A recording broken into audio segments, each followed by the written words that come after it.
Hi, I'm Steve from Lifespan Fitness. Today we're going to have a quick demonstration on how to adjust your belt. There's two stages of belt adjustment. There's your tracking, which is your left and right movement of your belt, and also the tension on your belt.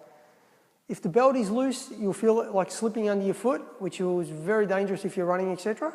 And if the belt shifts to the left or the right too much, it will eventually rub on the sides, damage your belt. So I will show you what you need to do. Basically, all you need is the Allen key. Most of 5 or 6 mil, they'll come with your treadmill when you purchase the machine. Do not lose this because otherwise you can't adjust your belt.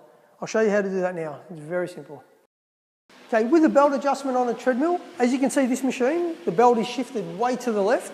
You've got over 1 centimetre on one side, and as you can hear, the belt is scratching. It's scraping on the side covers and eventually will damage your treadmill. What you need to do is grab your Allen key that came with the machine, you put it in the rear adjustment bolts, and you give it, say, 1/4 of a turn. You don't want to go too much because as you got to wait over time, the belt will shift.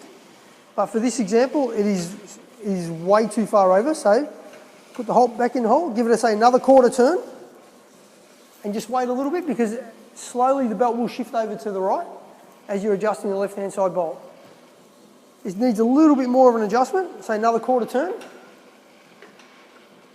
And eventually, here we go, slowly the belt will drift over and the noise will go away. There you go. Belts should never be so far over at one time. Like, you should never have to adjust it more than, say, 5, 6 mil at a time. But as an example, we've had this belt shifted so far over that it needed basically a full turn to stop it from scraping on the sides. And it probably could do with probably about another 1/4 of a turn just to move it back over into a comfortable position. Belt adjustment must be done regularly.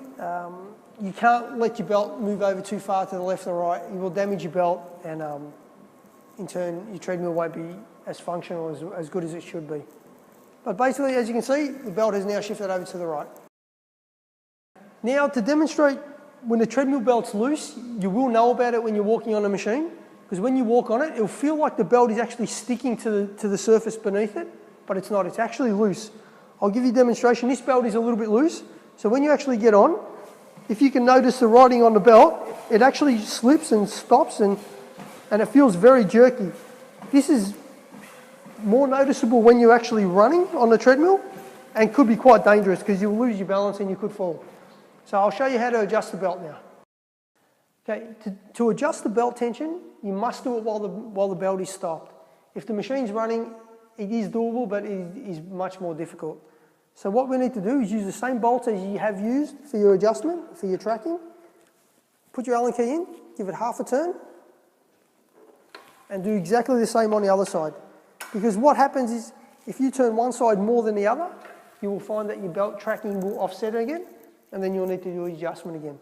So basically, give it 1/2 a turn, jump on your machine, give it a walk.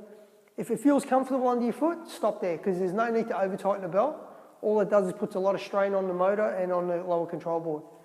If it still slips under your foot, give it a 1/4 a turn at a time until you're at a comfortable pace. You will find it is better to walk on a machine. When you run, that's when you notice it will slip more. So try it at both speeds, see what's good for you, and do not over-tighten the belt, because as you can see, I can still turn that very comfortably with my foot. Once the belt is too tight, you won't be able to do that. And also, you won't be able to get your fingers under and lift your belt because it'll be so tight. So that is something, you shouldn't over-tighten the belt, and then at the same time, you shouldn't have the belt too loose because, as I said, you could come off. The only concern is over-tightening your belt, you'll find the belt will pyramid up into the centre. So you'll find your belt becomes very loose in the middle and tight on the sides. That is a very bad problem because, as I said, it will put a lot of strain on your machine. So hopefully it's helpful, and yeah, enjoy.